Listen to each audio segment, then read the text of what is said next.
Hey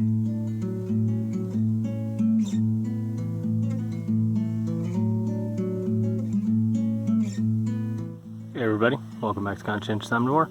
My name is Pal. I'm going to do a super quick video today.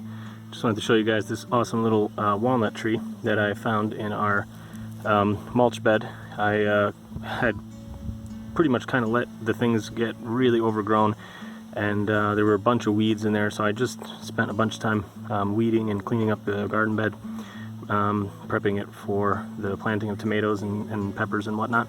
And I pulled this out by mistake, and then when I pulled it out, the walnut was still kind of attached to the root. It was a beautiful specimen, so I just figured, man, I can't just like throw this to the side and let it get dried out. So I just put it in this pot for now, try and figure out where to plant it after. But it was just such a cute little guy. I didn't want to let him get dried up, so I'm gonna just leave him in the dappled shade here for a little while, let him get used to the new kind of soil and everything, and just keep it watered well, and then we'll see what's what. So yeah, I'm just gonna make that be the video for now. I'll keep an eye on it and I'll let you guys know how it goes and where I'm gonna plant it later. Alright, peace, bye.